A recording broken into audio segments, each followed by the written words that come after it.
कभी सोचा है कि एक ऐसी जगह कैसी होगी जहां विशाल रेगिस्तान आसमान छूते पहाड़ों से मिलते हों, जहां का इतिहास आज भी हर कोने में जिंदा महसूस होता हो। आज हम उसी धरती की सैर पर निकल रहे हैं, राजाओं की भूमि राजस्थान। आइए इसकी अनूठी पहचान को थोड़ा और करीब से जानें। अच्छा, जब भी राजस्थान का नाम जहन में आता है तो क्या ख्याल आता है? बड़े बड़े किले, शाही महल या रेगिस्तान में चलते ऊंट? ये सब तो हैं, पर क्या इस धरती की असली पहचान सिर्फ इतनी ही है? चलिए इस सवाल का जवाब ढूंढते हैं। किसी भी जगह को समझने के लिए ना सबसे पहले उसकी जमीन को समझना पड़ता है। तो सबसे पहले बात करते हैं यहाँ के भूगोल की, क्योंकि राजस्थान को समझना मतलब यहाँ के विरोधाभासों को समझना है, जहाँ कुदरत एक ही वक्त में कठोर भी है और बेहद खूबसूरत भी। इसके आकार का अंदाजा जरा इस बात से लगाइए। एक तरफ है जैसलमेर, जो भारत के सबसे बड़े जिलों में से एक है, और दूसरी तरफ है बिल्कुल छोटा सा धौलपुर। ये जो विशालता और विविधता है ना, यही राजस्थान की पहली पहचान है।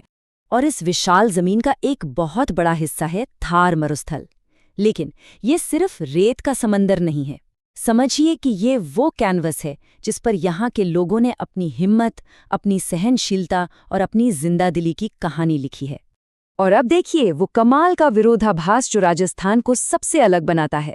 एक तरफ तो अंतहीन रेगिस्तान है, तो वहीं दूसरी तरफ अरावली की ऊंची ऊंची चोटियां हैं, जैसे कि 1722 मीटर ऊंचा गुरु शिखर।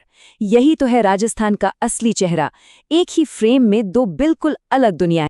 इस अनोखे भूगोल ने कुछ ऐसे खास जीव जंतुओं और पेड़ पौधों को जन्म दिया है जो अब सिर्फ जीव नहीं रहे बल्कि राजस्थान की पहचान बन चुके हैं। चलिए मिलते हैं इस धरती की आत्मा से जुड़े इन प्रतीकों से। पता है, एक दिलचस्प बात यह है कि राजस्थान का एक नहीं बल्कि दो राज्य पशु हैं।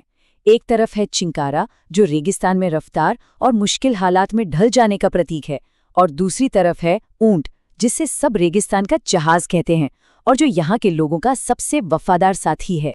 और फिर आता है खेजड़ी का पेड़। इसे रेगिस्तान का कल्पवृक्ष भी कहा जाता है।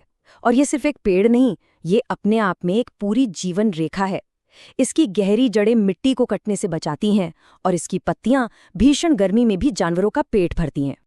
तो ये सिर्फ नाम के लिए प्रतीक नहीं है, ये राजस्थान की आत्मा है। ऊंट यहाँ की अर्थव्यवस्था का पहिया है, चिंकारा कम से कम में जीने की कला सिखाता है, और खेजड़ी उम्मीद का दूसरा नाम है। ये तीनों मिलकर उस हिम्मत और सहनशीलता की कहानी सुनाते हैं जो असल में राजस्थान की पहचान है। जमीन और उसके प्रतीकों से आगे बढ़कर अब बात करते हैं यहाँ के लोगों की और उनके शासन के तरीके की। शायद यह जानकर हैरानी होगी कि राजस्थान ने कई मामलों में पूरे देश को रास्ता दिखाया है। इस प्रदेश का दिल धड़कता है गुलाबी शहर जयपुर में। यहाँ की लगभग 31 लाख की आबादी परंपरा और आधुनिकता के बीच एक बहुत खूबसूरत संतुलन बनाकर रहती है। ये शहर सही मायनों में राजस्थान की धड़कन है। शासन के मामले में भी राजस्थान एक मिसाल रहा है। सोचिए, 1959 में इसी राज्य से पंचायती राज व्यवस्था की शुरुआत हुई। ये एक बहुत बड़ा क्रांतिकारी कदम था जिसने लोकतंत्र को गांव-गांव तक पहुंचाया। और फिर 2003 में वसुंधरा राजे के रूप में प्रदेश को अपनी पहली महिला मुख्यमंत्री मिली, जो तरक्की की एक और मिसाल थी।